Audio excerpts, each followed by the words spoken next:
Welcome to Apostate Coalition. We are a collaboration channel bringing you news, ideas, and entertainment surrounding high control religion.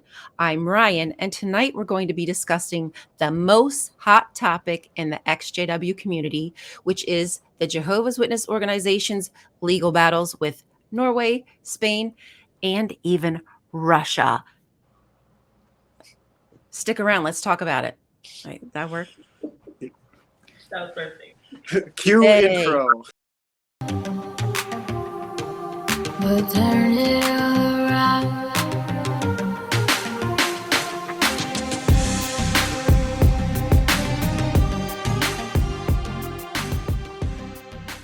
Okay, so tonight I have a wonderful panel of XJWs.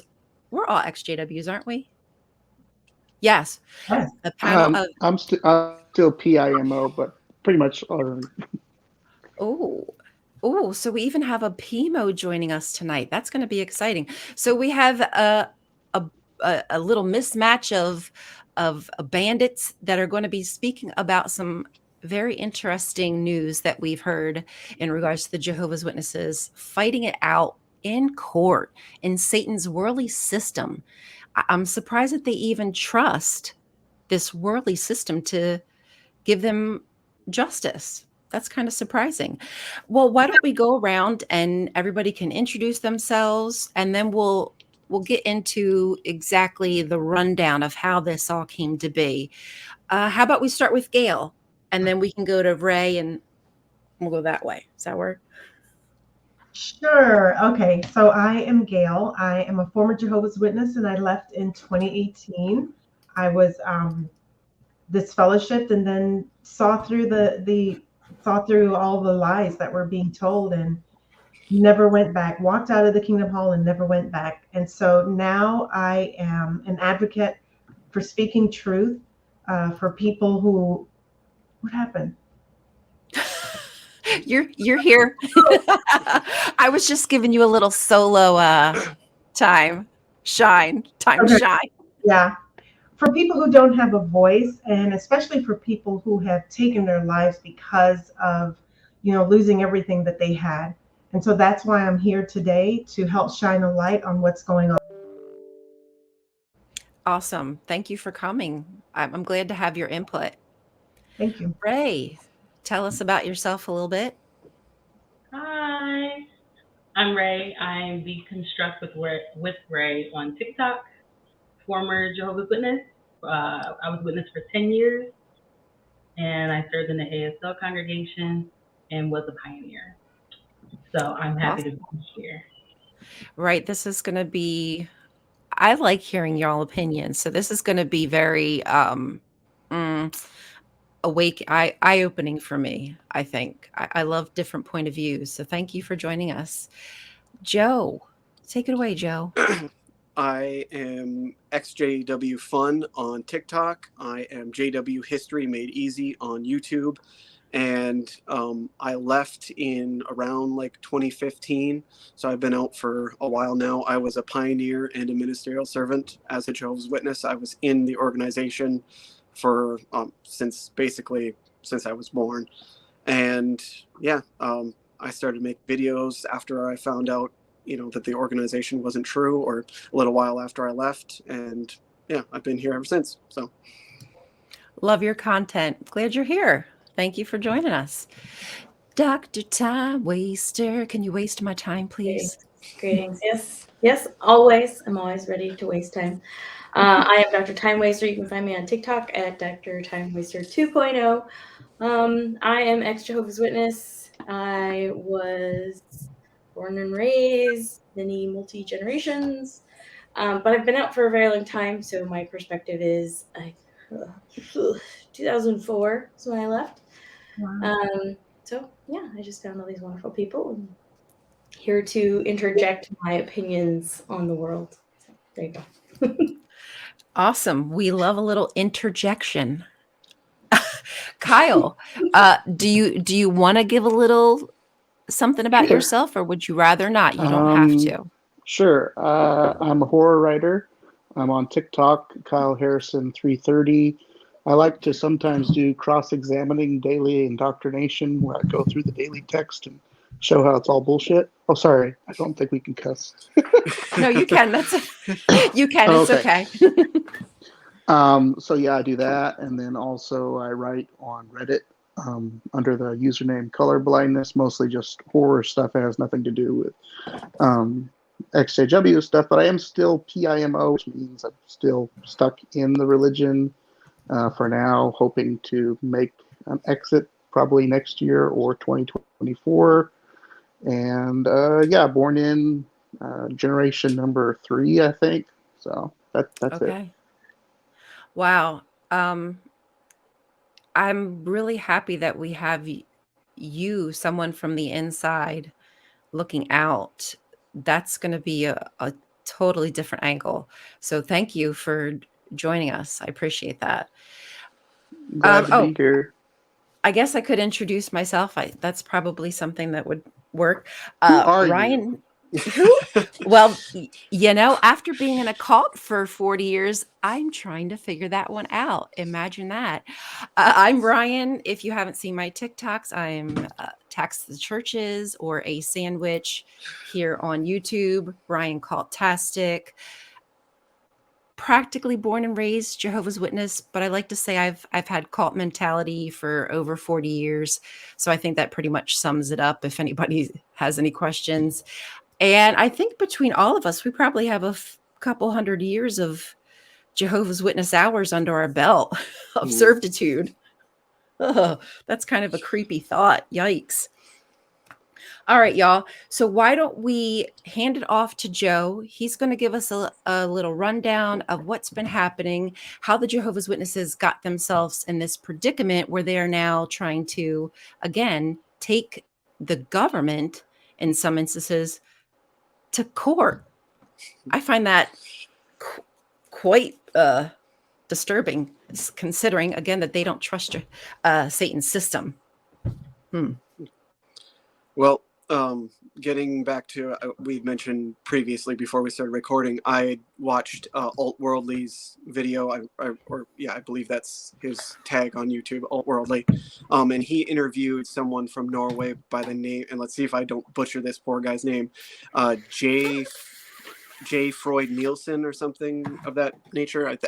The poor guy's going to listen to this and go, oh, that's not even close. But he interviewed him because he was one of the primary ex-witness activists who kind of got the whole ball rolling. And from what I understand, it all kind of started when the government found out that Jehovah's Witnesses would disfellowship people if they chose to vote. And so that, of course, became a big deal because that's, voter suppression. That's literally threatening people with the loss of their family if they decide to, get involved in any kind of political action. So then, the government really started looking into Jehovah's Witnesses, and they asked Jehovah's Witnesses to comment on this, like, is this true? And the witnesses said, yeah, it's true. We disfellowship people who, choose to vote, but then they lied about what disfellowshipping actually meant. So if you guys had watched what happened over in Canada when I forget what the guy's name is, one of the lawyers for the witnesses, he was trying to argue that disfellowshipping was just the family would lose, or you would lose like spiritual contact with your family, but you could still maintain all other family relations. As I point out at paragraph 22 of my factum, the nature of the relationship then of a disfellowshipped person is not completely shunned. The disfellowshipped person is able to come into the congregation, to the congregation meetings. They're able to attend in the Kingdom Hall of Jehovah's Witnesses. They're able to sit wherever they like. They can sing the spiritual songs with the congregation. As far as their family members are concerned, normal family relations continue with the exception of spiritual fellowship.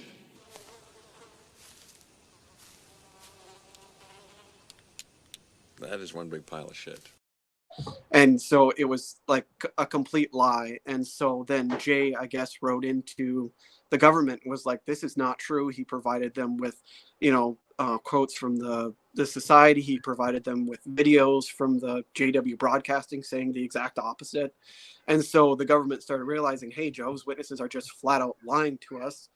And I guess this became a really big deal. According to Jay over in Norway, a lot of other witnesses saw what the society had written to the government, and it kind of became a big issue because they were like, hey, the society is like legitimately just lying to the government about what our practices are. So from what he said, I guess some of the elders even reached out to the Bethel facilities there and were like, why are we lying to the government? And it became this huge thing. They had to send Bethel representatives to groups of elders to do from what I understand, it was like a big Zoom call or something. But I guess a lot of witnesses like literally left the organization after seeing how dishonest that they are in that instance. And so after that happened, like I said, the government kept looking into them, and as the organization would try and like, you know, defend themselves, the Jay and a couple of other ex-witness activists asked to be provided the material that the organization was presenting so that they could refute it or, you know, confirm it or whatever. And so the organization was unfortunately forced to, you know, go toe to toe with people who actually knew what their practices are and, you know, are familiar with what they teach, which isn't always the case. I wanted to bring this up at some point, but I think this is probably a good time. But when witnesses were trying to get legalized in Bulgaria, the Bulgarian government took issue with the fact that the witnesses were disfellowshipping people for taking blood transfusions. And so what they did in that instance is they just said, okay, it's no longer a disfellowshipping offense. And the Bulgarian government was like, okay, well then you can become legalized and all that. But what they did was they just moved it from being a disfellowshipping offense to an act of disassociation. And so the punishments are the same. They just, you know, switched hands and kind of, you know, were able to trick the government in that way. And so it's good now that we have, you know, ex-witness activists that can kind of tell the government how the organization operates so that they can't get away with that kind of underhanded stuff anymore. Right. But from what I understand, the government realized their laws didn't exactly allow them to just remove government funding from religions, which I was kind of curious as to why, you know, religions would be getting free money from the government in general. But from what it sounds like, Norway has a state religion, and the Norwegian government provides them money every year. And so in order to make all things fair, their constitution says that they have to treat all religions equally. So because they provide the state religion with money, they have to supply all other religious institutions with funding as well. And the way that they break it down is they give that state religion however much, and then they say, okay, this religion has so many members, so let's divide up, you know, the amount of money that we give them every year by the number of members that they have. And then every other religion, we count up the number of members that they have, and we supply them with, you know, money in relation to the number of members that they have. And so that's why religions over in Norway end up getting, you know, state funding and stuff like that, which we can talk about whether or not the government should be giving religions free money or not, but I don't think they should, but that's, you know, that's my opinion. But anyway, so the Norwegian government realized, hey, we need to come up with a system to determine if a institution should even get money, you know, if they're violating human rights, like, you know, shunning people and things like that, violating someone's right to leave a religion.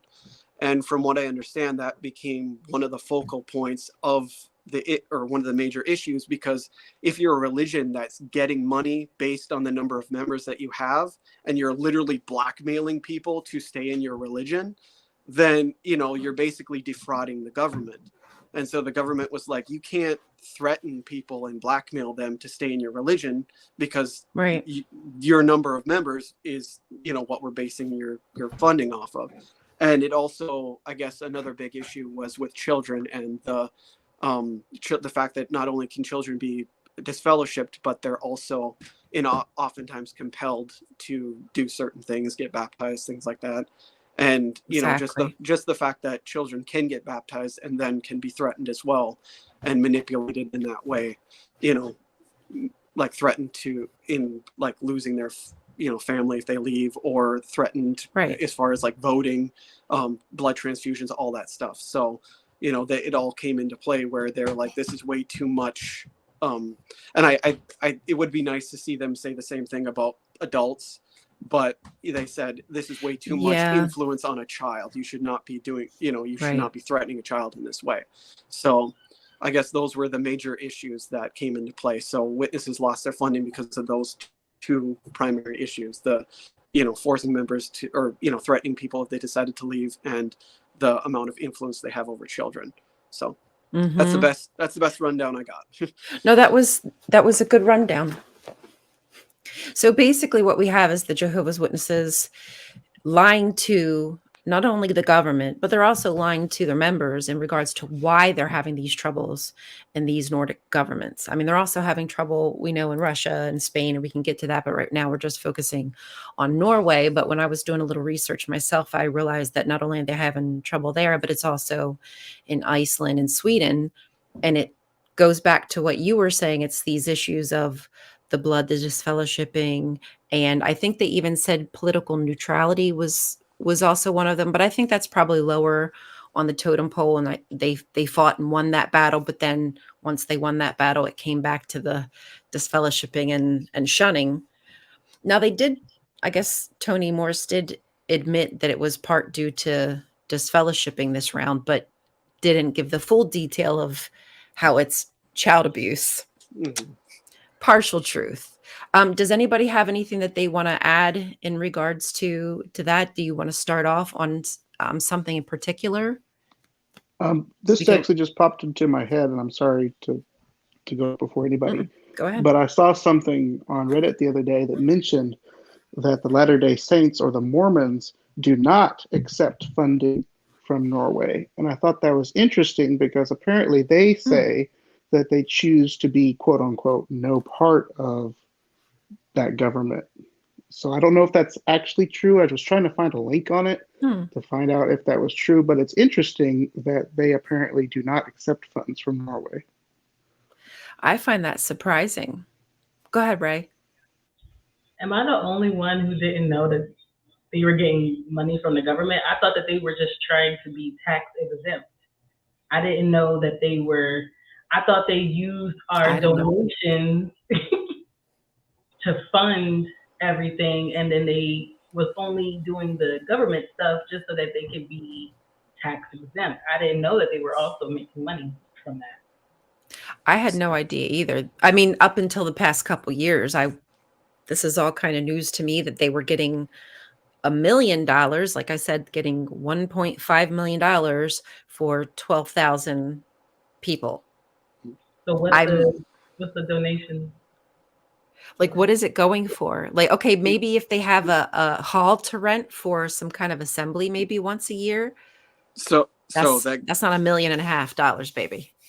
That guy that was being interviewed on Altworldly's channel, he said that he had never heard of this when he was a Jehovah's Witness. He's from Norway, and he had never heard that was a thing. And he said that the Norwegian branches still operate the exact same as they do in the States, as far as like asking for donations, paying off the kingdom halls, all that stuff. So this is literally just free money that the organization has been getting. And I guess the original intent was that this was supposed to be funding like clergy and stuff like that, like, paid clergy and for funding for buildings and all that stuff. And the organization doesn't use it for any of that. They still fleece their members for money, and then they just take all of that money for themselves. So, and they combined those. Go ahead, Gail. Let you go ahead and speak.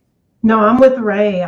It was totally new to me. I found out maybe 6 months ago, but I think the citizens should be concerned about what their money is funding, because it's taxpayer money, right? Yeah. Obviously, it has to be taxpayer money. So citizens should be concerned about what their money is funding. And we need to bring that to their attention. And how do they calculate that amount? Like, how in the world does that seem to make sense? I'm not great with addition. Is that like 80,000 a person, or I don't know, but that I heard it was like 130 per person, which makes sense why they take attendance for every meeting. You have to turn in your time, turn in your hours. They get on you for being inactive. All of these checkpoints that, these bullet points that you have to meet.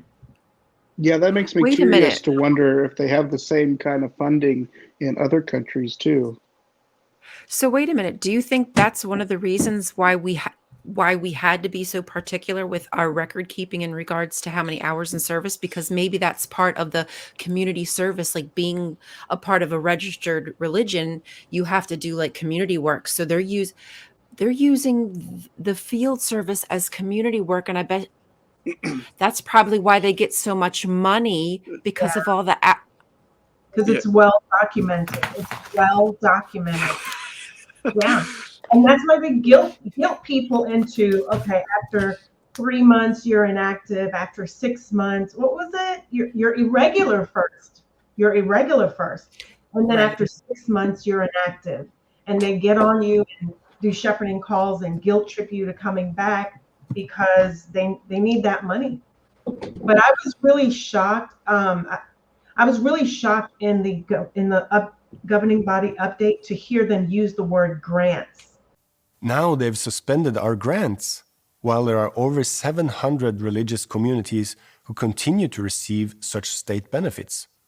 Pedersen, that we're losing Mhm. grants. I'm like, oh, I can't believe they finally said it. Mhm. That is interesting that they decided to admit to that, but I think the way that they worded it, grants, just I don't know, maybe doesn't sound bad to maybe the Jehovah's Witnesses are like, "Oh, we can take WIC if we needed to, so I guess this is."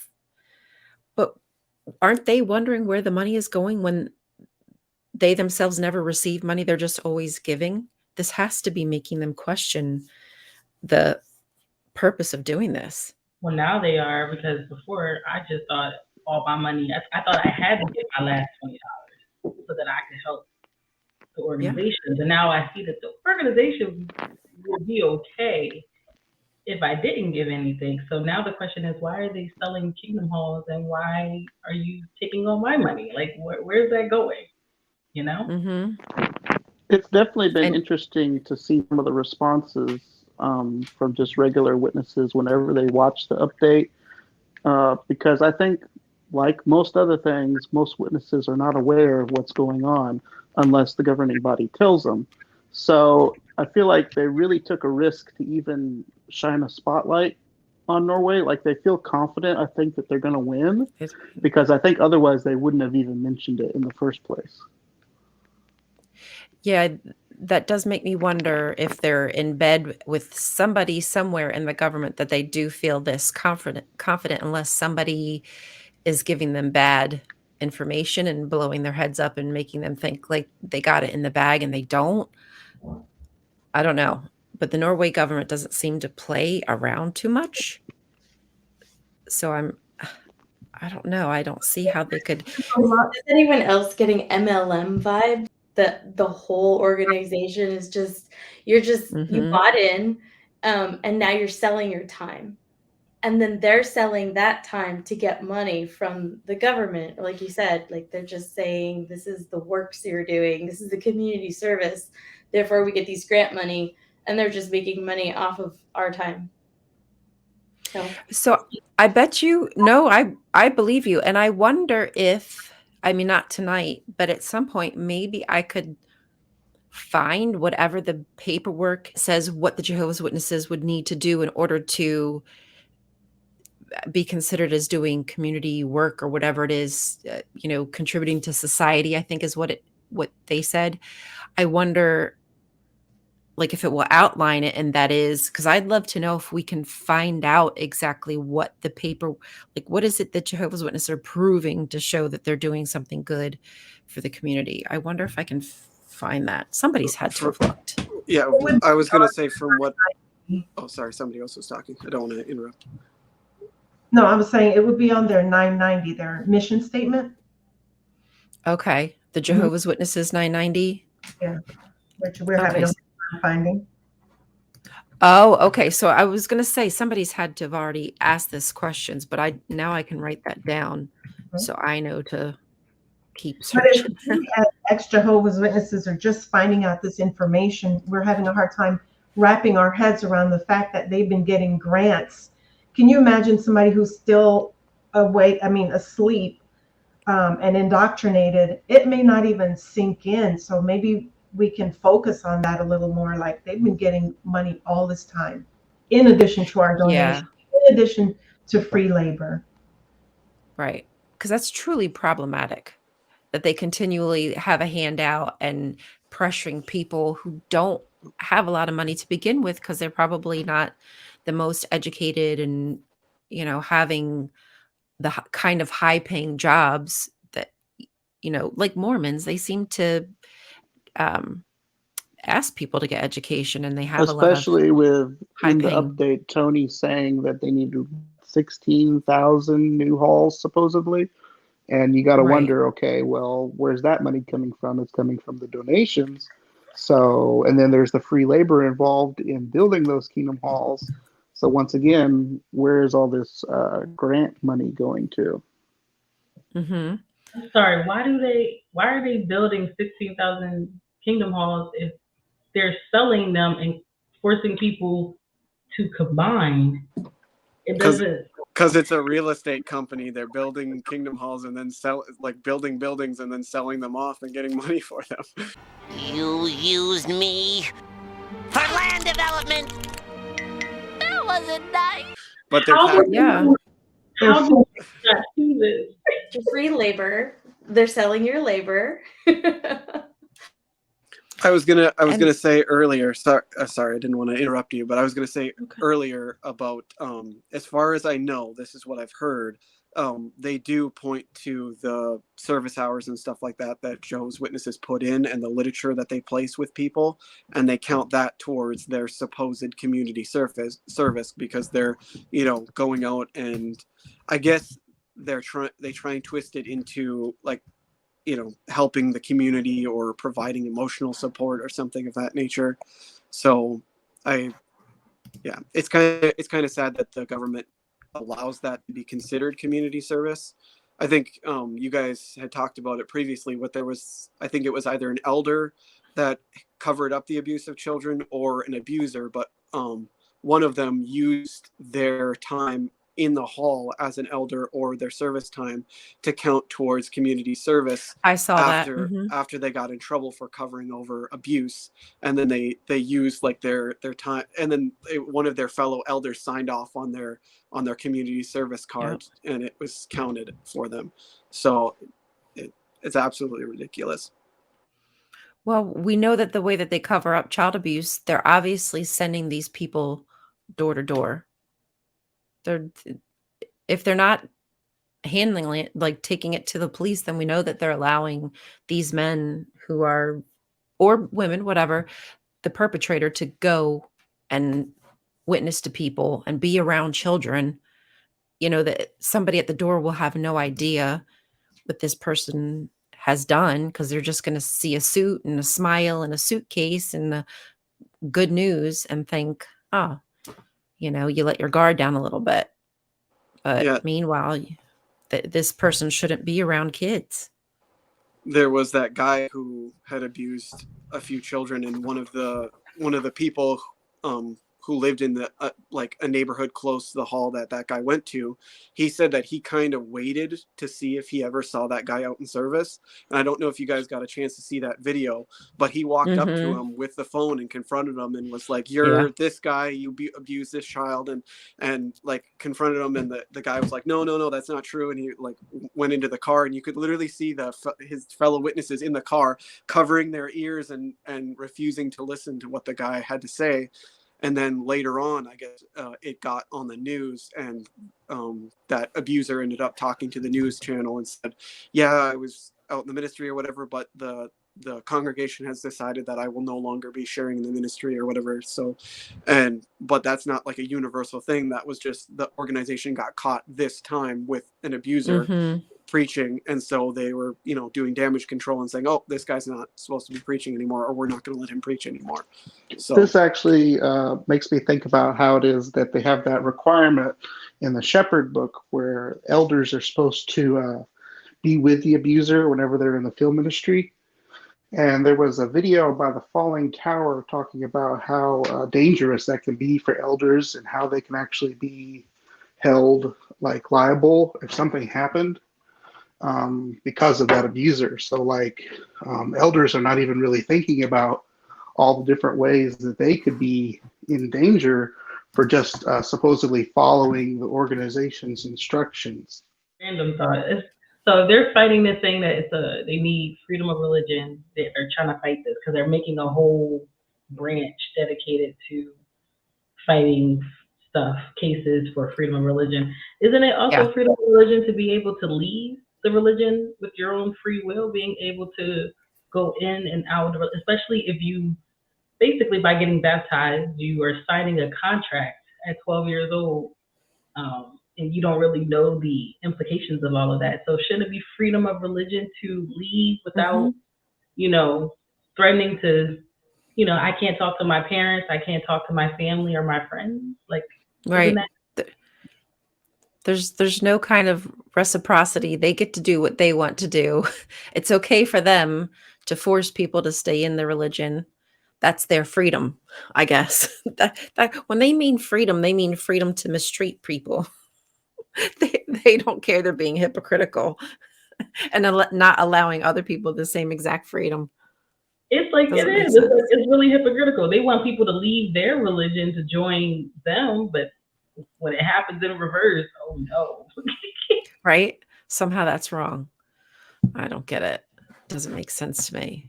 But hopefully, if one of these governments would stand up to that, well, they're trying to. It seems like they're trying to, but if they could actually win and get the Jehovah's Witnesses to maybe take a cold, hard look at themselves, doubt it. But if they could do that, then that could set a precedent, like a huge precedent. And I think that's what we're all kind of waiting for. Like, will somebody show the world what the Jehovah's Witness organization is up to, please? So they can't like continue to spin. I mean, I'm sure they will always spin, but make it harder for them to spin the story. What else? Do you guys want to look at some of the,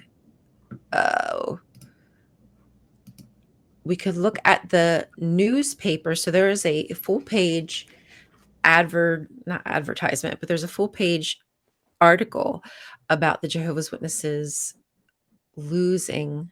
Let me share this tab and pull that up. Don't mind me, guys. It might take a second. I got to figure out how to do this. Oh, okay. That's not so bad. Does that seem pretty good? I can pull up the normal one that's not normal. Excuse me. I can pull up the translated one. Jeez, gosh. The normal one. All bigot. The Norwegian, all the Norwegian You bigot. watching this is like, what? Wait, did she just say we're not normal? They're like, this is the normal one. What are you talking about? Damn it. Mr. Pedersen is pissed off at me right now. Jorgen Pedersen is very pissed at me. Jürgen Pedersen. Thank you, Brother Pedersen. Okay, so this is the ad. Now, why in this ad do they have Tony looking like 30 pounds thinner? This is no offense to nobody. I just feel like he's bloated, like his liver. Like I just keep saying it looks like his liver is failing him. He's drinking too much. So they use this nice picture.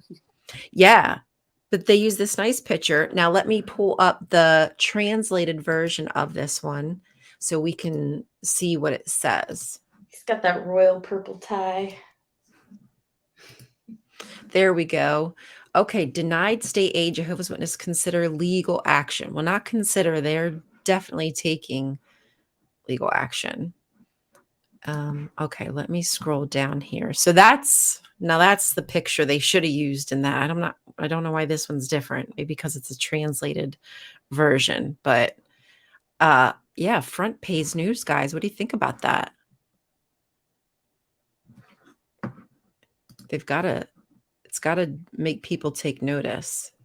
I mean, I'm very excited just because I feel like I didn't realize this until maybe a little bit like 6 months after I left, but most people don't know much about Jehovah's Witnesses, and most people don't really care to know because all they know is that one witness that they know, and they're like, oh, they're so nice, they're so sweet. I'm glad that this type of stuff is getting more news action and it's being kind of pushed more that there's something wrong.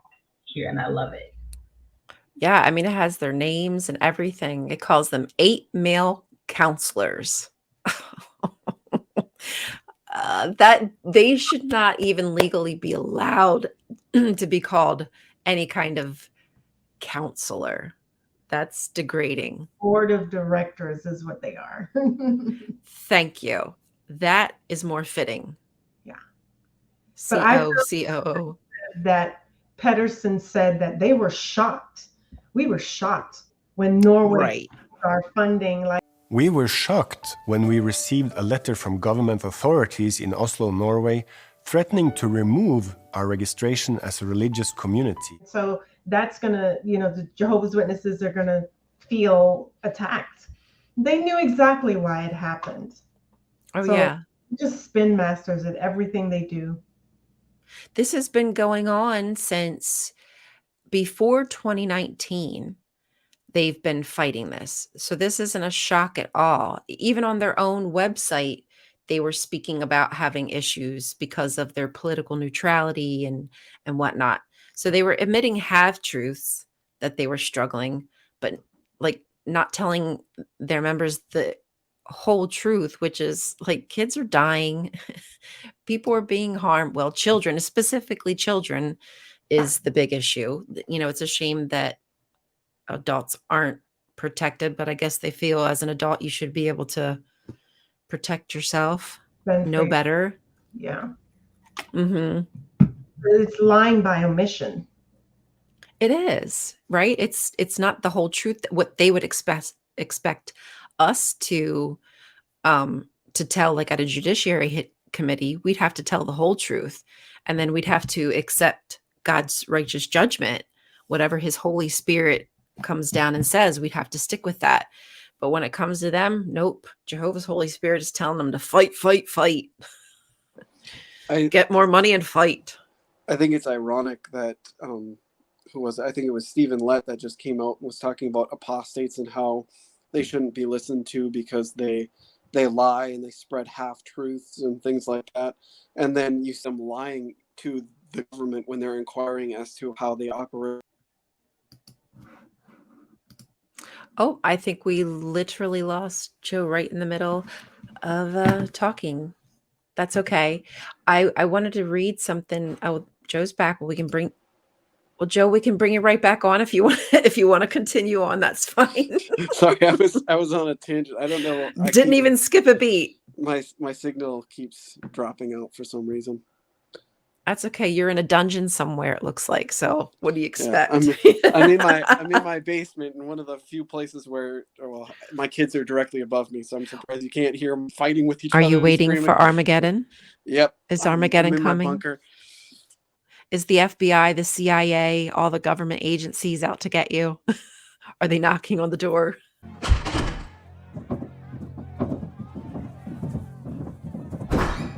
Where are they? Shut the basement. Shut that door.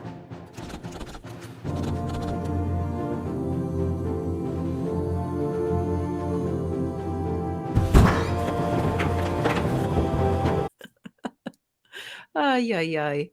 Too funny. Okay. I liked your video on the governing bodies update.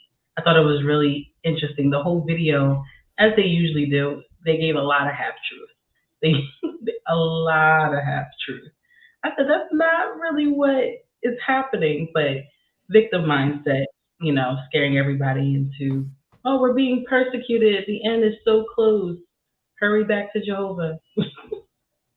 Yep. Somehow they figure out to tell just enough to get by, just enough to twist it. I'm not sure how they continuously get away with it. Oh, well, here we go. They're always going to feel persecuted because they don't believe that there's anything wrong with shunning. So it doesn't matter how many governments call them out. It doesn't matter. They believe it's okay to do it, and therefore any privilege that gets taken away from them or something that's withheld that other religions get to do, they're going to see that as persecution because they don't think they're doing anything wrong. In the future, various governments will challenge our freedom of worship. They may pressure us to change our scriptural beliefs, but we're certainly not going to do that. Nope, of course not. Everything, I mean, I think that isn't that just kind of like one of the traits of a narcissist, just everything is somebody else's fault. I mean, the entire organization is self-serving. Even down to community service is self-serving. You're not really helping the community by waking them up at 9 a.m. on Saturday. You're not helping them. You're helping yourself. You're trying to get money. It's right. all selfish. Okay, so here it is. They have till December 20th. I just wanted to say they have December 20th, I guess, to try to get in whatever information they can to say, no, we're not violating human rights. I was going to say, as far as the persecution complex goes, I think you guys are probably familiar with Paul Grundy, but he's the one who made the JW Facts page. So he said that he was actually at one of the trials over in Australia, dealing with child abuse and all that. And he said that as one of the, he overheard one of the head officials of the organization as they were leaving the courtroom. A few people were like, had signs or whatever, and they were saying something about, you need to change your policies or whatever. And he said that he leaned over to his wife and was like, see, Jehovah said that we would be persecuted. And it's just, I think about that sometimes, because it's like they really do, like, even when they're being confronted with the cover up of child abuse and all of the things that they've done, they still try and pretend like they're the ones who are the victims. Yep. Well, right here, look, it says, I'm guessing this is, I don't know if it's from Tony or not, but it says from the governing council. Here's a statement. To expect Jehovah's Witnesses to change their religious teachings and practices in Norway, or for that matter, anywhere else in the world, is to ignore the fundamental right to freedom of religion and belief. Here we go. Can somebody play a violin for me? Just a little. During Nazi occupation, the Jehovah's Witnesses in Norway were brutally persecuted for sticking to their religious faith by refusing to bear arms and say, I don't even want to effing say it, HH, writes Fabian Fond of a religious community Scandinavian Communications Department to Vartland. Like, who does that? Who turns everything back to the worst moment in history and makes it about themselves? Like a dark moment in history where genocide was being committed against a group of people, and the Jehovah's Witnesses make it about themselves and use that as a shield to protect themselves from the fact that they're abusing children. Like, what world are we in? They always point to Nazi Germany in that time period. They're always like, oh, they killed us. They came after it. I'm like, you do, and don't get me wrong, I feel saddened by all of the people who lost their lives, but it was predominantly Jews, and I love how Jehovah's Witnesses they always pivot like it was attacking them directly, like only them. Just forget all of the many Jews and others who lost their lives. Forget all of them. We, Jehovah's Witnesses, we were persecuted. We had to go through Nazi Germany. Like, why are you making this about you? Wait, right. Like scientists died in Nazi Germany, and you don't hear like scientist organizations bringing up Hitler as the authenticity for why they should be listened to. Just saying. It's interesting that they spin it as persecution, because actually Norway is saying that you do have the freedom to worship. You still have the freedom to do these things. All we're doing is we're just taking away your money as a result. Exactly. Nobody is stopping them from worshiping freely. They're allowed to worship the spaghetti monster as much as they want to, on a full moon with their moons out if they even want to. Like, go ahead. Like, we're all for it. You're just not going to get any money, honey. Sorry. They want the money. They want the money. Money, please. I That's hope what that it's somebody about. does a video soon about like there's been a recent uptick in asking for donations. Like there really needs to be like a full focus on that, because it's like every single meeting is about donate, donate, donate, donate. I was Do they thinking say it about a doing lot video at the about that. You should. Do they say that a lot at the Kingdom Hall, Kyle? Are you doing Oh Zoom? yes, definitely. Like I actually wanted to briefly discuss this. It kind of connects to everything, I guess, but it was about how that they're trying to shame people for being on Zoom, and how that, you know, you need to be in Yeah. the Kingdom Hall and you've Yes. got to be here because it's so much better. And at our recent local Kingdom Hall, it was like a 90-year-old brother gave a talk about how that, you know, if I'm here, you should be here too. And it's really all because they want those butts in the seat, and they want you to be there to feel more obligated to donate. Because if you're at home, you're like, well, why do I need to give them money? I'm at home, I'm relaxed, and everything else. But when you go to the Kingdom Hall, you'll see, like today, it was like maybe less. Actually, no, I take that back. They did a count. It was 40 people there. 40 people out of a hall that usually has like 120. You know what? I want to share something real quick because you mentioned that. Is this, hold on, give me a second, y'all. Let me pop it up here. Okay, while you're looking for that, I just want to say something really quick. Why do they need to build more Kingdom Halls if they have Zoom available? There's no reason. Thank you. No, this is it. No, I'm glad you said. Ridiculous. Go ahead. Go with what you were saying, because Well, that is why I wanted to it's like the show work from this. home argument, right? Like you don't need more buildings, you don't need more rent to get more offices just to bring everybody to an office. You can use Zoom. It works great. Everybody gets what they need. Why would you put forth that much more effort and energy, money to do this? You could save everybody money. Sorry. Well, if technology, no, because what you said is exactly why I wanted to pull up this article. And this is from the Jehovah's Witnesses. If technology has simplified the work, which is why they're consolidating branch offices, why do you need to continuously build new Kingdom Halls when you are selling Kingdom Halls and branch offices? Anybody? Bueller? And Somebody? if technology has simplified the work, why is it that they've stopped doing printing the magazines the same way, and they're like, in the next year, I think it's next year, they're recycling old articles. They're not even reprinting. They're not even printing new things. They're just using old material. Ooh, I didn't realize that. Their stuff is already just so bad, and now they're just going to start recycling. Oh, I feel bad for them. But yeah, this is the reason that they were able to consolidate, because Jehovah has blessed us with technology.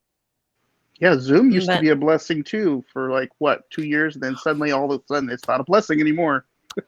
Right. Isn't that interesting? When it's a blessing for them, they'll certainly brag about it. But then, now we got to show Jehovah that we're about business again. So the Kingdom Halls they're trying to build, I assume, are in like other countries that they're trying to colonize, the third world countries now. Is that where they're trying to build it? Is that the argument?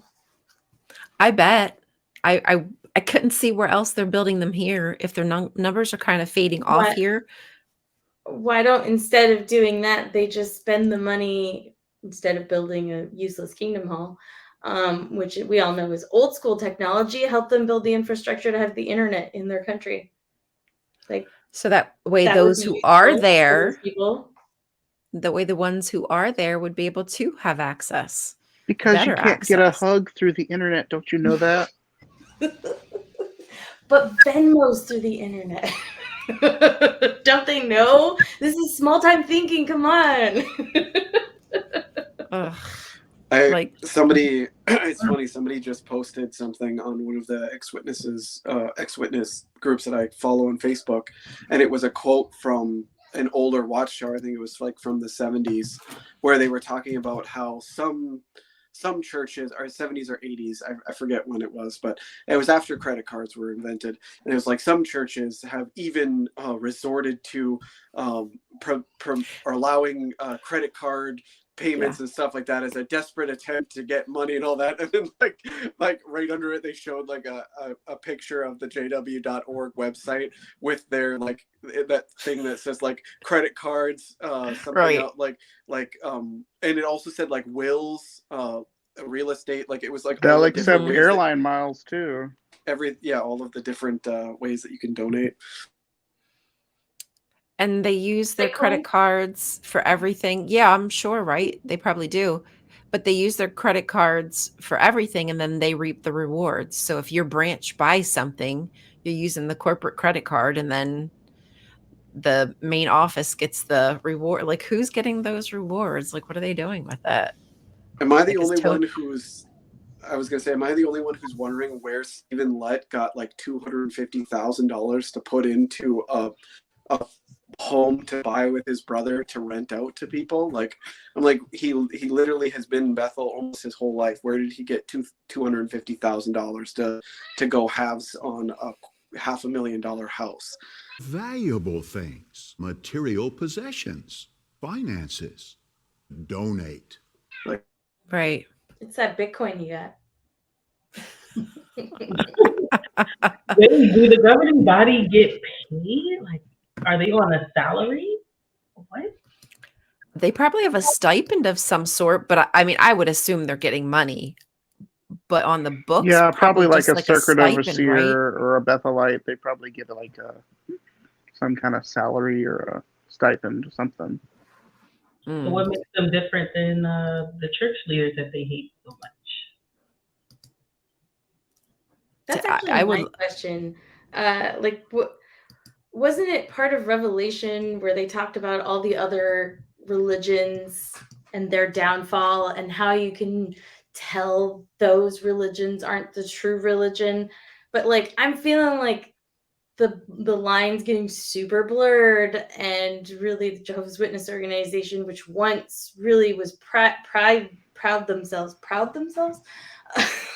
on not passing collection plates, not having credit card readers, and now they're doing all those things, and they're taking to court a whole country just so that they can not miss out on money. Not that they have to, like their hard-earned money is going away, that they're just not going to get money. Mm-hmm. How are they indistinguishable from these other religions now? Maybe this is just my speculation, but I feel like it really changed whenever they introduced JW Broadcasting. Like, they became more of an evangelical, regular church where that they were always on camera, and now they're trying to make it sort of like a reality show because they have like the little teen life videos and the marriage videos. They've got the quote unquote original songs. They keep pushing for trying to make it, I guess, more modern or something more appealing. Then they have the new Jade and Nita stuff, trying to make it seem like, see, we're hip, we're cool, Mm-hmm. And it's like they've lost all of that, I guess, that made them different than everybody else. Yeah, they're the same old Satan system, run-of-the-mill religion, if you ask me. No different. Does anybody else like the Jade videos? Like, I kind of like them just because they're so telling. I love them. I think feel like they do a good job. There's got to be a PIMO somewhere in the video department, because some of those things that happen on camera is like, it's too obvious. Like the part where the study was like, well, why is a God of love gonna kill millions of people? And then Jade's like, we'll get to that later. Yeah, I wonder if there's somebody in there just secretly kind of putting messages in the lines just to see if it'll wake anybody up. Because there's no way, I don't feel like there's any way that the governing body could possibly be the ones to approve everything. There's no way. There's too much stuff happening, and there's only 8 of them. I agree. I think there's also disagreements within the governing body as to how to present certain things, because Tony Morris seemed to kind of push back on Stephen Lett's last days of the last days comments. Like did in he?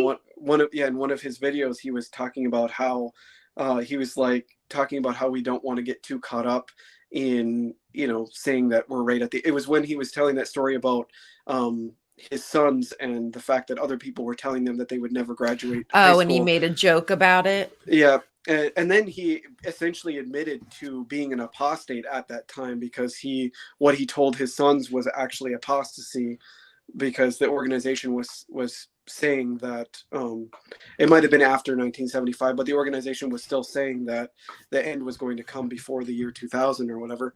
So either way, what he said, according to his story, he told them to be ready for the thing to go to 2020. So that in and of itself was contradicting what the organization was teaching. So he basically admitted to like openly teaching his kids apostate thinking of that time. But anyway, what I was going to say is he also said something about the last days of the last days. He said, great expression, but he said words are powerful and we don't want to get too like. So I was like, man, maybe there's some disagreement within the governing body as to how to say things and what they're, how far they should go with saying that it's the last days and all that. So, but Jonathan was mentioning how that he also pushed back on Stephen Lett saying babies are evil, and then in the recent annual meeting, Morris said, well, if you're a toddler and your parents serve Jehovah, you should be okay. So you're probably right. There's some kind of like maybe a power play struggle there going on. I think it's just a little semantics. I think it's like 2 years old where they become evil. I'm certain of it. I'm just kidding, guys. As someone who has 2 children above the age of 2, I can confirm that when they get 2, that's when Satan gets them right there. Yeah, that's exactly it. And you know what's interesting in Judaism? It's somewhere around like, I don't know, 1920, where you're kind of fully in your understanding of like God, and you're supposed to have a relationship and you're held accountable. And here it is, like for Jehovah's Witnesses, you come out the womb evil. Evil baby. Like, damn. Can you at least give them like a little footing on the earth, make some decisions? Sheesh. Yeah, I was going to say, getting back to what we're saying about the like children dying at Armageddon, I made a video about that not that long ago, but like the organization for a really long time has said that like, children would basically be judged based on their parents, loyalty to God. So that in and of itself keeps a lot of people in the organization, because even if they have doubts, they're like, oh, but if it's true and I leave, then my kids are going to die. And so it's really sad. But yeah. Interestingly, Mormonism has a similar belief that says that if you leave, then your kids may not be in the afterlife or something. Whatever the kingdom that they're supposed to receive, they also get basically a loss if you leave. God damn. Like, what kind of duress, emotional damage, like that is just causing all kinds of chaos in a growing child's mind. Can you imagine all of the children present while watching this? Like, they're listening and they're hearing like, am I, a child of Satan? Like as a kid, I would cry. Like, that's really distressing. You take this stuff serious. We believe that there are these invisible beings who are watching us, just waiting to trip us up and possess us and ruin our relationship with Jehovah. So we didn't know any better. I mean, thank goodness we do now. But I think even there's so many adults who, like my parents, are probably still so terrified of that kind of stuff. But you got to think about they do it at such an early age because they want to indoctrinate them as early as possible, so that by the time that they become adults, they don't even stop and think about it. Then it just becomes a normal habit. So like with the governing body update, when they hear them talking about this situation in Norway, their brain isn't going to really connect the dots. They're just going to say, oh, that's persecution. Of course it's persecution, because it's Satan's system of things. Like they don't take time to consider, I wonder why that's happening. No, they just automatically, they have that preconceived notion that, well, this is because we're Jehovah's organization. I think that's why with their like coded language, when they use those words so often, like you said, persecution, apostate, those labels just already tell a whole story. Without saying a word, you just say apostate and your mind just goes, whoop, they're a bad person. Nothing that they say is good. Doesn't matter if they're a victim or not. It's just a turn good off. experiment to Persecution, do same thing. Is to ask somebody on the street, what does the word truth mean to you? And see what their response is, and then get a witness's response. You'll get a completely different response because that word has been ingrained in them since childhood as connecting to their beliefs. Truth is what the governing body tells them is truth. They'll take the governing body's word over. I mean, I've listened to countless videos of people recording their judiciary hearings and somebody saying, well, this is what the Bible says. And then the elders in the room will say something in regards to, well, the watchtower says this, the governing body says, like they quote themselves all the time. Tony was just quoting himself. I think he was quoting some watchtower or something when he was talking about how equate it to being like a connection to the Bible. Like, wasn't it just in the Watchtower lesson where they said that the Bible is the main ingredient, but there's like, they say that they add or ingredients, and I'm like, I thought that the Bible was all you needed. Right? They said they have a spiritual feeding program. A Soylent Green feeding program, maybe. It's Agent Orange. Yikes. Yeah, they seem to think that they seem to be very full of themselves, I guess I should say. Yeah, during my judicial hearing, I was talking to my elders and I brought up a scripture. It was like Matthew 18, where Jesus talks about how, judicial things are supposed to be handled. And I said, the whole 3 men meeting in secret, I'm like, can you guys open the Bible and show me where that's in the Bible? And they're like, no. And I'm like, okay, well, this is what Jesus said was supposed to happen. And it was like talking about taking it, bring 1 or 2 more. If they don't listen to you, then bring it to the congregation. If they don't listen to the congregation, then treat that person as a tax collector or person of the nations. And I'm like, this is not what we do. And they were like, well, when it says to take you to the congregation, what it really means is the elders. And I'm like, you're literally like, it literally black and white says that you're supposed to take it to the congregation, and you completely ignore that and say, well, that's not how we do things, so let's just forget about that. And you mentioned the tax collector. So they're basically in bed with the tax collector now because they want that tax money. Interesting. That's okay, though, I guess. Moving the goalpost. Right. Moving the goalpost. We're still better than all the other religions. We're not perfect, but they're worse. Is basically what they say all the time. The organization is perfect, but it's filled with imperfect people. Right. I think Tony Moore said, there's no perfect organizations, but we're the best of them all. I literally broke out laughing. I was like, what? Yeah, because he says so, right? Because he's the one who would know better. There's no way. Far from it. That's like me saying there's no perfect men in the world, but I'm the most handsome of them all, or whatever. It's like, you can't declare yourself like the best or the like. That has to come from outside assessments. No, objectively, I'm the best. Right. They have no kind of common, what is that, like self-awareness? They are. No, they're actually, that's a lie. They're self-aware. They know what they're doing. This is all intentional. I don't ever want to give them any kind of credit. Everything they do is for a reason. Don't trust them.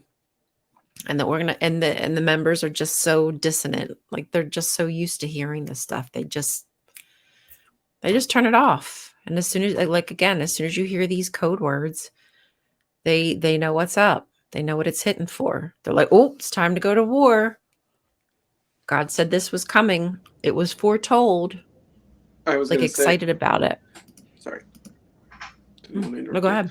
I was gonna say I made a video not that long ago. I keep bringing up old videos, but every time we're talking, it's kind of triggering things. But I made a video not that long ago, and I've heard from people who have,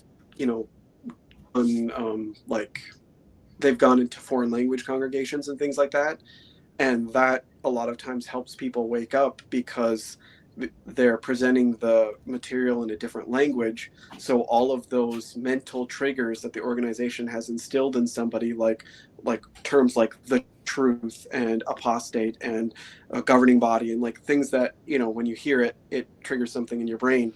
They don't get those triggers anymore because they're preaching in a different language. So it helps them break out because they're not constantly having all of those I don't want to say like trip lines or whatever, but things in your brain that you're conditioned to have it's like subconscious response. Yeah. And they don't get that anymore. Undue influence that you're just being subjected to all the time, the language, everything. And I guess being in a different culture surrounded by different ideas, your mind has a little bit of time to start, I don't know, healing, thinking, critically thinking. And I think that's what did it for me ultimately, that got me out. I had a little separation and just enough time to kind of get my brain kickstarted with just asking questions. I think that's a huge, like, if you just allow yourself to ask questions, because you don't even never want to do that because you feel guilty. And of like course, Satan's coming. That's why they want regular witnesses to get back into the routine. They want them back on that hamster wheel because COVID really messed them up. And there was just so many people that have woken up, me included. I think it's because of all that time that we had to ourselves. And suddenly it was like, wow, this feels good. Right. Having time to maybe even pick up a hobby. Like, there's things you're not allowed to do, just simple things that are discouraged because they take away time and money from serving the governing body, honestly. And of course, everything that they're doing for the organization is really just busy work, like the cart witnessing and even the returning to door. It's really not accomplishing anything. I don't know. Joe probably knows. There was a video somebody did about how that really the net growth from the door to door is very, very small. And same thing. I think it was Jonathan. I'm pretty sure Jonathan did a video like that. Yeah, and it was like nil. It wasn't worth it. It was like even. It was hundreds of thousands or like millions of, I can't remember how many, but it was a ton of hours per convert. So it's ridiculous. Oh, yeah, Jonathan says Wally as well. The population of the earth and how it's just expanding constantly. That just means more people to die at Armageddon. I mean, there's no way that witnesses can possibly keep up with that. And the fact that their growth has kind of flattened out, but mainly the people they keep in the religion is families. I think that's kind of telling that these families are either not growing like they used to and not having babies, or the babies don't want to get baptized. Well, they kind of flip-flop on that a lot, don't they? First they say, you shouldn't have children in this system of things. And then they switched it back to, well, we should raise for the next generation and get them prepared. Yeah, I know people who didn't have kids because they thought a new system was going to be coming. Nope. Not happening. Sorry. No, when I was younger, I remember them not putting a lot of emphasis on having big families. Most people were just like getting married and not having children. That was pretty common around the time that I was kind of like fading out. Before the 1975 year, there was an article in Watchtower that said, why should you waste your time in this system of things trying to apply for, higher education or anything that would be considered a quote unquote, worldly esteem, when you could do all that in the New World. And then it's still prevalent today, even in the update. Tony was like, well, aren't we glad that they're learning all these skills that they'll need for the Armageddon, whatever, rebuilding project or whatever it's called. It's wonderful to see young people assisting with the work. Think of the training they're receiving now that they'll be able to use during the great rebuilding work after Armageddon. Yeah, they're, gosh, what is it? Jehovah's Chariots bringing on the, I think they just called it the theocratic construction work or something like that. I believe he called it. Anyway, we know exactly what they're doing and saying like, oh, what an opportunity for young ones to come learn a skill that's going to help them when it comes to time to rebuild during Armageddon. Wow, what a sweet deal. Thank you for that. I love a hammer and nails. Because we won't have time to learn in the new system of things because we'll just be too busy. Yeah, we're going to be too busy building more kingdom halls. That kind of ties into the recent Watchtower articles about all the changes to the resurrection teaching and how there's going to be this supposedly huge teaching work. It's like, it doesn't sound that much different than what they're doing now. Right. So how do we know that they're even going to be accepting? I guess they have to. Now there's no choice. There's a choice now. But afterwards, people will just want to, I don't know. I can't pretend I understand what they're thinking, how they process it. Yeah, I was thinking about that not that long ago, because basically what they say is that, like, in the new world, the people are going to be presented with the option of, after they're resurrected, join us or we're going to kill you again, is basically how it works. So it's like, that's not really like much of an option. And then such a loving provision from Jehovah. Mm-hmm. And then they said that supposedly once Satan's destroyed after, the 1,000-year reign, then the question of Jehovah's universal sovereignty will never have to be questioned again. So if there is ever someone who disagrees with Jehovah once again, there will be no need to settle a dispute. It'll just automatically be death. And I'm just like, wow, so we're basically going to live in North Korea. Cool. Jesus. As a PIMO, it really actually don't have it. Is it PIMO? It really stands out to see like how indoctrinated regular witnesses are when these articles come up. Because as you're awake, you're like, wow, this is total crap. It makes no sense at all. But they laugh it up, and they're nodding their heads and they're commenting because of those same, like you said, those processes that have been just ingrained in them, that they're not stopping and thinking about, wait a minute, this isn't making sense. Because there's not a single scripture that they can quote that backs up any of it. It's just, pure off the top of their heads. I just don't get how... Go ahead, sorry. I was going to say, Jonathan just said in the chat that we'd be busy cleaning up the corpses while giving Attila the Hun a witness. So... Moses. We're going to be teaching Moses how to worship the governing body while also burying corpses. I wonder if maybe like back when Moses, he had a staff and it could get water and it could turn things to snakes and whatnot. So it was magical. I wonder if maybe we'll just get magic staffs and we'll be able to like boop, babbity boo. Zabakaboo is doing all as the long as I I get to be a Slytherin, that sounds pretty good. Yeah, I don't know what the sorting hat is going to choose for us. I know just what to do with you. Bury corpses.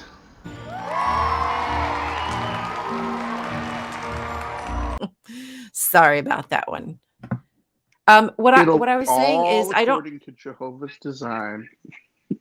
But how are you as a Jehovah's Witness listening to, I just don't get how you can be listening to this, like an actual government, your religion going up against an actual government and not bat an eye and not think, maybe something's not right here.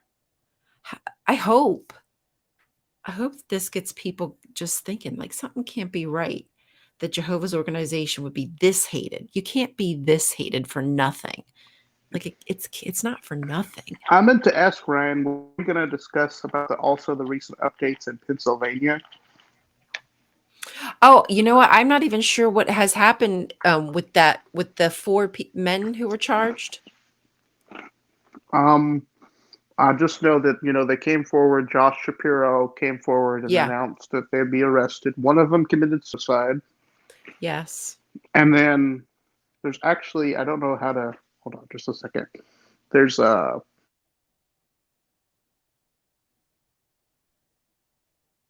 we lose Kyle? I do know that there were four people. Can you hear me? And then there was, now we can hear you. Oh, sorry. I think it was his name on Twitter is Kevin Dean. He is married to somebody who was involved in the Australian Royal Commission. And I think that he was one of the people who went up to Pennsylvania and testified about what was going on with the child abuse. Oh, okay.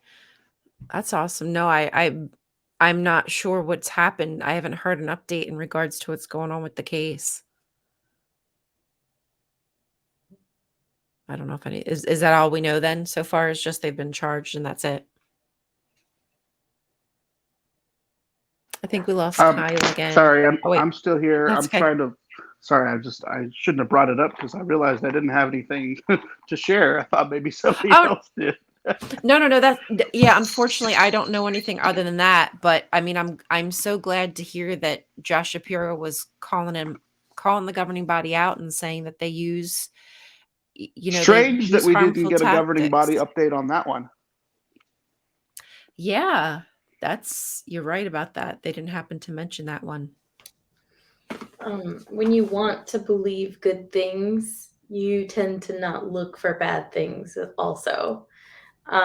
Additionally, it's not encouraged to research anything outside of the publications that are provided for you. So if you were to want to do any research to find out what this is all about, what's the main source you'd go to? You'd go to the organization who's telling you what they want you to know about this issue. And you're a good Jehovah's Witness and you're going to be supportive and you're going to just leave it at that. I think that's the bulk of what happens for most people. I think if most people really truly allowed themselves, because let's face it, it's the honor system, really.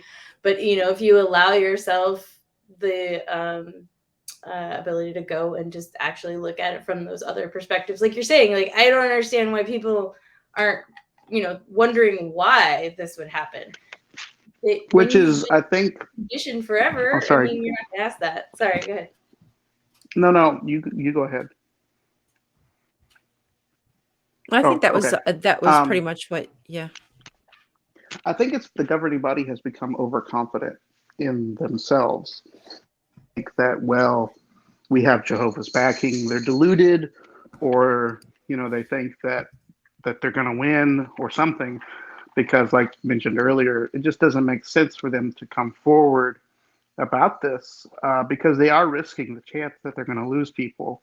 They must really feel like their members are just going to nod their heads and not think about it.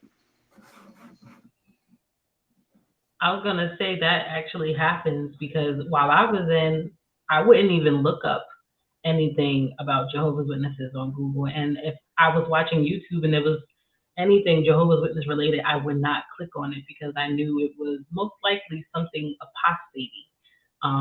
And that's just kind of how they're trained. When I spoke to a friend who's still in, and I was like, all of these court cases, all of these things, like, how can you remain in it? And he's willing to talk about it. And he just said, well, I'm in the organization not for the governing body and not for that. I'm here for Jehovah. I know that these are imperfect men, so they're going to make mistakes. I'm here for Jehovah. And I was like, do you think Jehovah's backing this organization? Like, do you think that it's worth you being a part of? And he was just like, I don't know. It's just the safest thing to do. I don't want to. They have a lot of good. I've had somebody say, because there's a few witnesses that kind of tested the waters just to see what their opinions are on stuff. And I've had one witness even say, because I said, well, if we're a cult, how would you know? You know, and their response was, well, if we are a cult, we're the best cult there is. You know, so Right. they're completely. A lot of them are completely deluded into thinking that what the governing body is doing is all according to plan, and even if bad things are happening, can't be helped because we're in Satan's system of things. You know, they'll find an excuse. They always will. Mm-hmm. Well, whatever the governing body predicts, then whenever they give their explanations as to why anything happens, then the members kind of get that confirmation bias that they need. Like they're only gonna see exactly what they need to see, which is again on those focus code words like persecution, and don't expand their minds into, okay, what is the persecution? Oh, it's because they're disfellowshipping. Okay, well, what is the real? We don't understand. We think disfellowshipping is a loving provision. What's the problem? Well, maybe if they could expand their mind, but they don't. They get uncomfortable. They get to that uncomfortable point, and then they make that decision of, oh, it's because this is what the governing body said would happen or whatever. They'll just follow along with whatever they say because it just gets too much for them to handle. And I just wish it would shake them out. And I hope that maybe this will shake some out. Mm-hmm.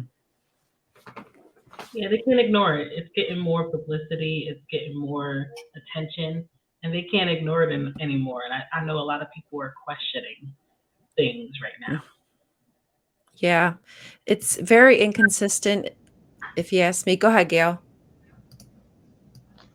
Well, I was going to say something I've seen recently, and I can't remember what the issue was, but I've seen, you've heard of change.org? Yes.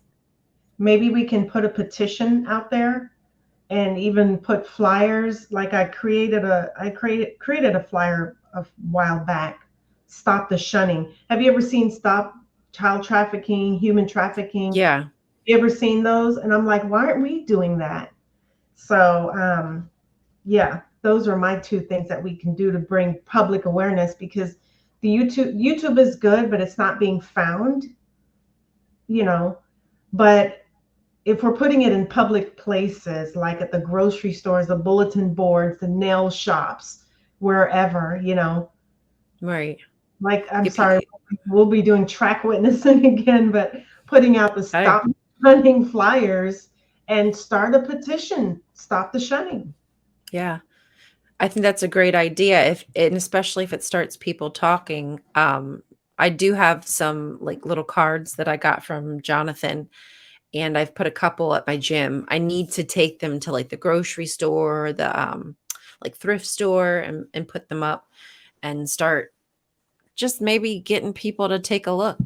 Because again, like you said, they might not be looking on YouTube, or if they were searching on YouTube, this is not what they're this is generally not just going to come up on somebody's For You page.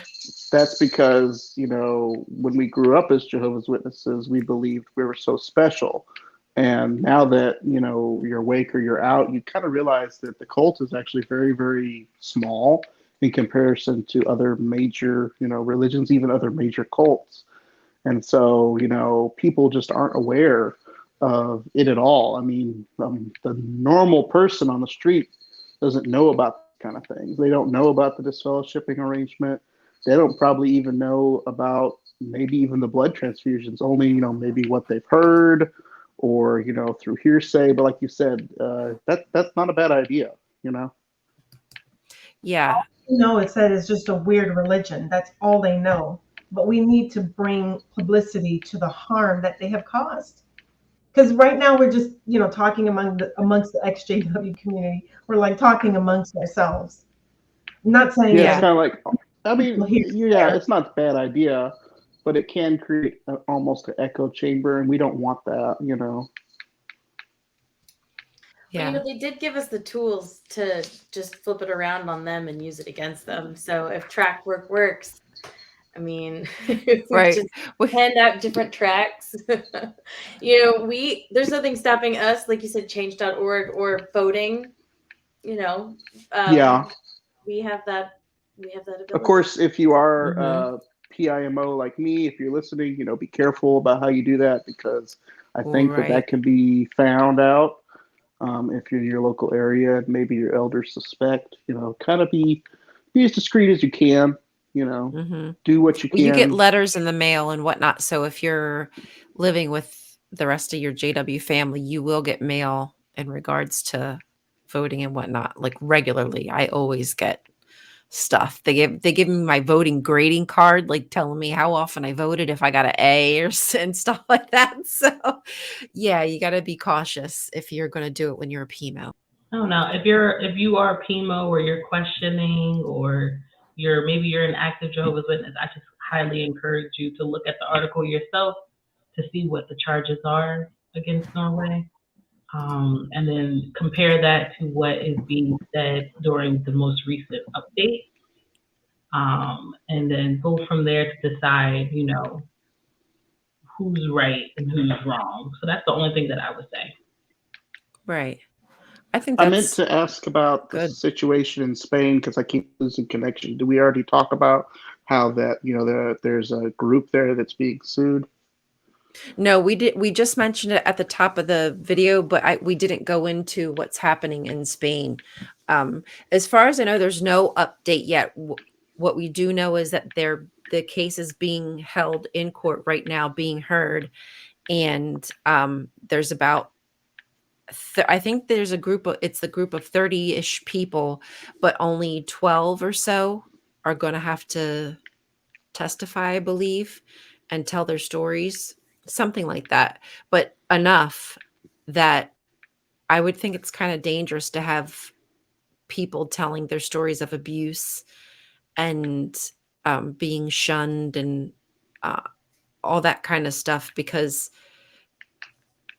now you're gonna, I don't know, I think you're drawing more attention to it, but I guess I could be wrong. If they can if they can get the government to tell this group that, yeah, you have to remove Jehovah's Witness from the name, you have to remove victim from the name, if they can just dismantle a group, then I guess that will let them throw their weight around a little bit more. So maybe that's why they're doing it. Balls to the wall. Let's see what we can accomplish. Well, it does make me curious, like, is that something that's possible that could be done other places too, Well, I think that's what they're testing the waters for. I think they're going to see how it goes here, and then that will let the rest of the world know if they plan on going elsewhere. And also with what's happening in the Nordic countries. I'm not familiar with what's happening. What are you guys talking about in terms of the words? With Spain? Yeah. Yeah. So there's a group of victims. I don't know it in Spanish, but it's basically the Spanish group of victims of Jehovah's Witnesses. So the Jehovah's Witness organization is taking them to the court to force them to take Jehovah's Witness out the name and victim, because it's bringing reproach on Jehovah's name. Yeah. And that's unfair. It's free speech. Or I don't know if they have that in Spain, but yeah, that's what I don't understand. Like, it's if they have proof, it's not a lie, then how can you force someone to be quiet when they have proof that it's truth? They can't trademark Jehovah's name, right? We could call it Jehovah's Victims. You know what? I wonder, could we trademark it and make them stop make them stop using it? I want to trademark Jehovah's Witness, just the name. Well, there must be a reason why they even use that name. Like, they chose that name because it was quote unquote popular or something, but I'm sure it's probably a legal entity by now.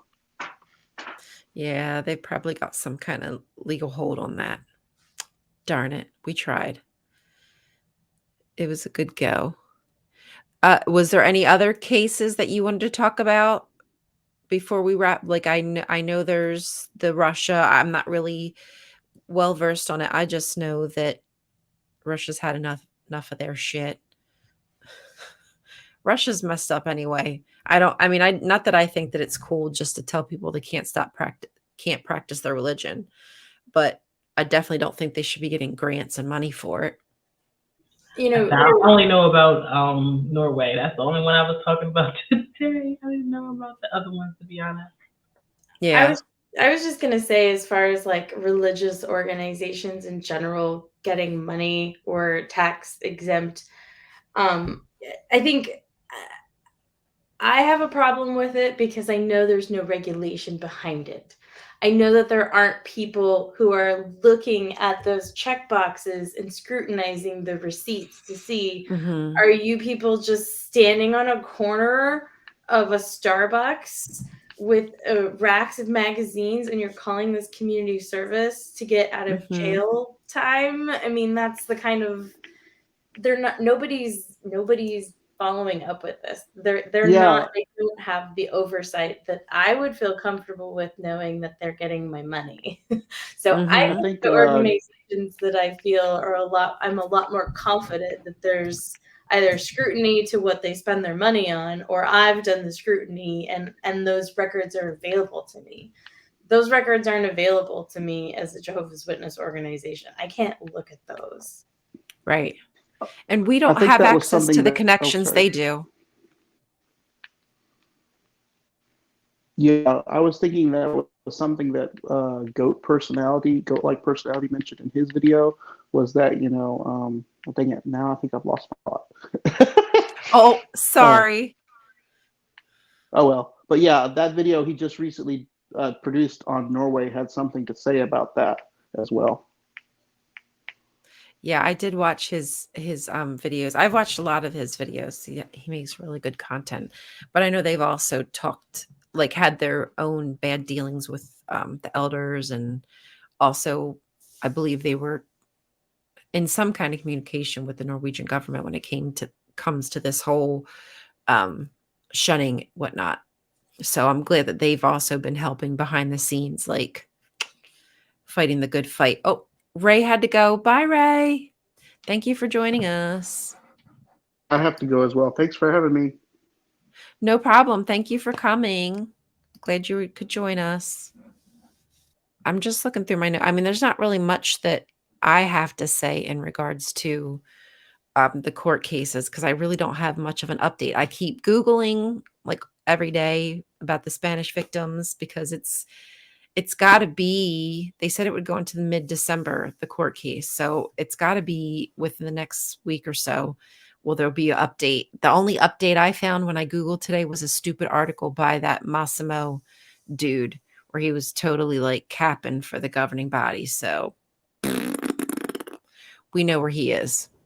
And I see him doing that again in this case. And I see a letter writing campaign coming too. Yeah, I think that they will, because they've done it before. That's what the Jehovah's Witnesses did in Norway. They started letter writing campaigns to try to sway government officials. So that's the thing, when you can wield this kind of power and you have these kind of connections, you can make practically anything happen. It's like people on TikTok when they get mad at somebody and then they say, hey, go after so-and-so. And hey, sometimes I think like it's great when you've been punched in the face and you got a recording of it and you can say, hey, find this guy. Brilliant. Like absolutely brilliant. But in some cases like this, it can be, turned right back around. Anyhow. This is how they operate. They like it this way. This is where they thrive, in the court system, and then they can just say it's a good thing. They'll always argue that what they're doing is good because they're the truth. So, if you make that claim, it's like Donald Trump saying I can go into the middle of Fifth Avenue and shoot somebody and everyone will love me. That's the equivalent of what they can do. They can make these claims. They can claim that God picked them and that God's going to murder everyone in the world except them, and that they're good, and that this is a good thing. So, how do you come back from that? How do you reason with They're that? delusional. You can't reason with delusion. Like Kanye West, you can't reason with delusional people. Like they're over their heads. They just think too much of themselves. They consider themselves to be like David when in actuality they're more like Goliath. They carry this, I don't know, this air of God that God sent, like they're chosen, I think. Just like the governing body feel like they're chosen. Kanye West feels like he's chosen. And there's something with that, man, that I see happening to people, like dissociation or something. I don't know exactly what it is because I'm not a brainologist, but a lot of people, there's just a lot of people having, I think, a lot of difficulty with the troubles in the world. And they're going outward and being angry with it instead of really trying to figure out how they could, like someone like Kanye, he would have access to make so many good changes. And instead he's wearing shirts that say White Lives Matter just to be a jerk. Says stuff like slavery was a choice. Just to be a jerk. Like just to be an ass. There's no other reason. I can't speak for what his reasons are and what his motives are, but the stages of grief do involve anger. And when you've been raised and told that what you have is the truth and this is the one thing that's real, and then you find out it isn't, you're going to go through those stages of grief. And sometimes I think that creates people to stay in, to deny it, right? There's that denial part of it. And it's like that feeling where you don't ever think this could happen to you, whatever that is, right? We don't believe it's ever going to happen to me. Like insert anything, honestly, dying, right? We believe, we don't think it's going to happen to us, but it is someday. And either we will come to terms to that sooner or we'll come to terms with it when the moment is happening, right? Right. Don't have a choice, unfortunately.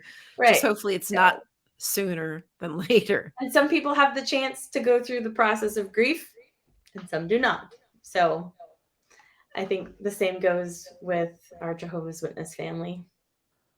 Yeah. I think this is a lot to come to terms with, but hopefully those who are teetering, seeing this will start to, like, something's got to rattle in it a little nugget. That this can't be right. You can't be painting the world as coming to an end when COVID happens, and then, buckling down, saying how great it is and Jehovah provided this technology, and then now kind of like, oh, screw the technology. Now we need kingdom halls. Like you've said, it's always moving the goalpost. And at some point, you're asking so much out of people when prices are skyrocketing. People barely have 2 pennies to rub together, can barely afford to feed themselves and keep the lights on and pay their gas bill and put gas in the car and insurance, or even have insurance for themselves. Yet you're putting this burden on them where we have to build these kingdom halls when Wi-Fi sufficed, online sufficed for 2+ years. Make it make sense. Come on. Like that has to make you question all of this money. Where is it going? What is going on? In 2015, the number, I think I was just coming back to the Kingdom Hall in 15, 16. And I remembered seeing that video and the number was the same. We needed like 15, 16,000 Kingdom Halls. Mm-hmm. It happened, but I feel like something really big was thwarted the last 2 years. Like they thought this was it. And, they went to Zoom. And now it's backfiring because people are comfortable in their homes and they're trying to get people to come back now. And so they're flipping the script on the whole Zoom technology provided by Jehovah. Now you got to get back to the Kingdom Hall in person. Mm-hmm. It's like everything is a way of everything is Jehovah's provision. Jehovah provided everything. Whatever it is that you want, governing body, you just say Jehovah provided the means, the doorway, the access, whatever it is. And that's just your, just like New Light, these code words, it says something without saying something, and they're automatically just downloading that freaking indoctrination into their head, and they're trusting this is truth. And it breaks my heart because now that I realize what they're up to, the money that I gave them when I was a struggling mother with 3 kids, working 60 plus hours, 70 hours a week, still feeling like I should give something because that's what I can't come empty handed, as Tony said. Exactly. I was going to say the same thing. Tony said, no matter how poor you are, don't come to Jehovah's house empty handed. I can't even imagine Jesus ever uttering those words. You know what I mean? Like, I don't necessarily love Jesus, but dude was not down for that stuff. Like, why do you think he was in the temples flipping tables? He was like, you are fleecing people. You are taking advantage. That is not cool. And that's exactly what the government, like, he would be in the kingdom halls up on that podium, flipping that wood podium down. Like, what are you doing? Ripping the boxes off the wall, the donation boxes. He'd be smacking the quarters out of a little kid's hand. What the hell are you doing donating it to old men? Go get yourself an ice cream, damn it. You wouldn't have any of this. But somehow the governing bodies made little kids feel guilty and producing commercials to show them how they should. I don't know. You're selfish if you want ice cream, I suppose, is the moral of the story. And you want to have a little magic figurine. There's a better way to spend your money than eating ice cream, you greedy little kid. Give it to Jehovah. Give it to Jehovah. Yep. And they make you feel as if you're not worthy of anything. I know that's exactly how I felt. I still struggle with that feeling. Like, I still struggle with, like, my birthdays or anything like that. I don't necessarily hate the attention, but I won't seek it out because I feel like guilty, like I shouldn't do that, because they drive it out of you as a kid. You're not supposed to be confident in yourself like that. It's not a good way to raise a child, because they're already going to be beaten up by the world. As you get older, the world just naturally just tries to beat the living shit out of you and take the joy away. So if you can raise an overconfident kid, I think they'll have a better go at it, I believe. Again, I'm not a brainologist. I was going to say, I noticed a lot of what you were saying. Like, you were surprised about them donating money even during times when, like, a lot of people need money, right? Everything is costing more money. Everything's getting more expensive. It's bad. But these are also signs of the end times, right? So it's all just, it's so perfect. layered in, right? Yes. I mean, you can't tease them apart. They're layered in. And the great thing about prophecies is they'll all be true eventually, right? You just got to keep moving the goalpost further and further back. And so when it comes to end times, my answer is that, of course, any prophecy that's going to say that there's an end time is going to eventually, at some point, be bound by statistics, going to happen, right? We know that the sun that's in our solar system will eventually turn into a red giant, which will then get much, much significantly larger and engulf the planet. So at the very least, that's when end times will happen. Right? Right. So, end times are coming, honey, but like, we could be like millions, billions of years off. So I think you're good in your measly little 60 years of life on here. I think it's okay to just enjoy it and make like good use of your time. I think you'll be okay. I like the way you put that. I just can't reconcile them pushing that these are the last days, but we need money to build this studio, this massive studio, and we need money for 50,000 more Kingdom Halls. But it's the last days, and I remembered I was 7 in 1975, and I remembered when that whole thing went down. After it went and passed, I remembered construction going on. Construction started after 1975, and I remembered because he was over one of the buildings. This was in Jamaica, and I was, as a 7-year-old, I'm like, we're building a new Kingdom Hall. We already had one, right? But we're building a new one, and then in 1978, I think that's when the construction started. We left and came to America. So I'm seeing a pattern, like, when the prophecy doesn't come true, what they're saying, the construction goes on. And after that, they came out with the new, was it the Great Teacher book or the youth book? It was around that time. So they target the children as well, which we can see happening now. Mm-hmm. So they always target.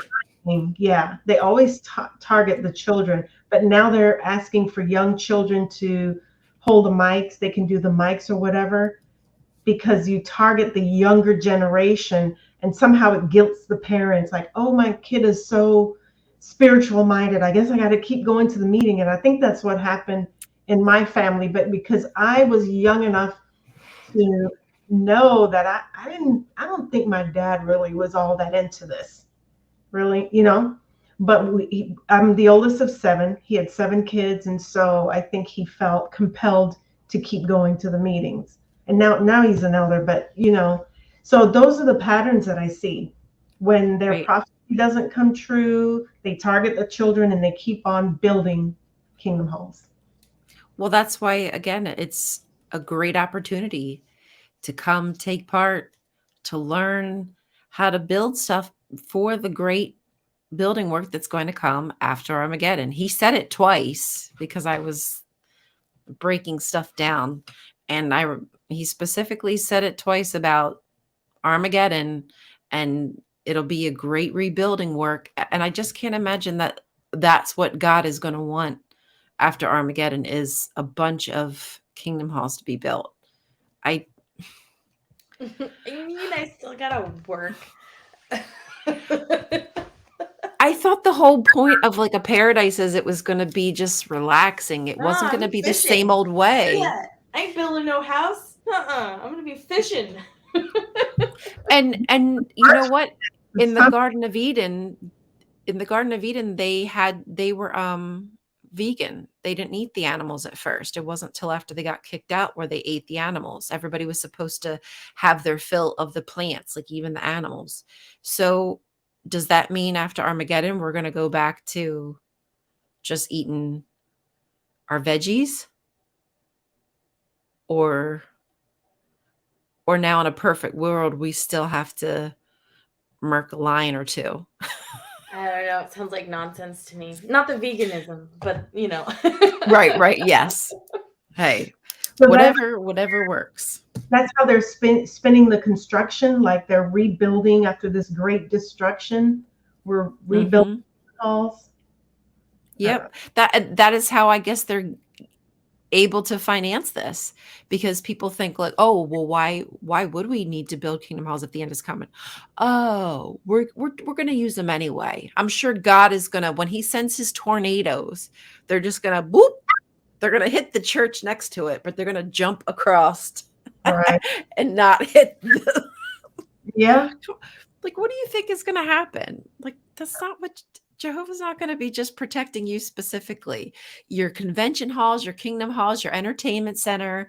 If the world's coming to an end, like, do you think there's going to just be like this halo of some sort, this like shell around you where you're going to be protected? No, sorry, not how it works. Oh, Jonathan's here. Hey, Jonathan, welcome.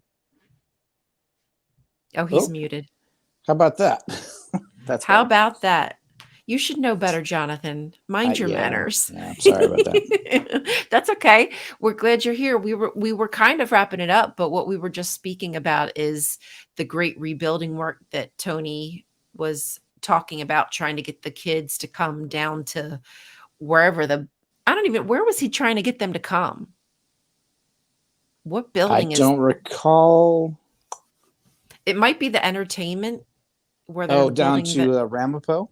It might be. That would make sense. Yeah. But we were just wondering how they're able to continue to fleece people with these buildings. But it's because they're telling them after Armageddon comes, God's still going to let them kingdom halls be there. He going to protect them kingdom halls. Don't need them lawyers and well, they might need lawyers now, but don't need those doctors. They need lawyers now. They need those plumbers and hired electricians and people to pick up a shovel. Right. Actually, you know what they need? Excuse me. We need people to build grave diggers. We need big ass backhoes. Unless we're planning on lighting them bodies up, like a furnace of some sorts. Maybe we could do a little Shadrach. No, a little Shadrach, Meshach, and Abednego. Or a composter. Human composting. I mean, Soylent Green. We already had that conversation. Well, Yikes. living mushrooms eat dead people, and living people eat dead mushrooms. So damn, that cat was like, what? I think it's time to go. I think he's telling me it's time for dinner. Oh, okay. It might be time for dinner. I was just thinking, been listening this whole time from the green room. Just sort of a theme that works for all these different things going on, where you got Norway, and I think Denmark had something to do with it too, Spain. Basically, it is the organization painting themselves as the victims. Mm-hmm. So whether it be, we're being persecuted because Norway wants to take away our money and take away our freedoms, or we're being persecuted by victims of us, and we need them to stop. They want to always portray themselves as the victim, even though they are the perpetrators. Always the perpetrator, but they know how to make themselves coming out smelling like roses. I don't know. I'm like, Gail, you were talking about 1975 and people stayed around, and I'm just hoping like this is almost like a 1975. Thank you. This is almost like we're glad you came. Thank you. Like a 1975-esque happening. We've got like governments battling the Jehovah's Witnesses, and a couple different ones. Like, isn't that just, I don't know. I guess that to them, again, is just a sign of the times. But to me, that would just say like something a bit icky's going on here.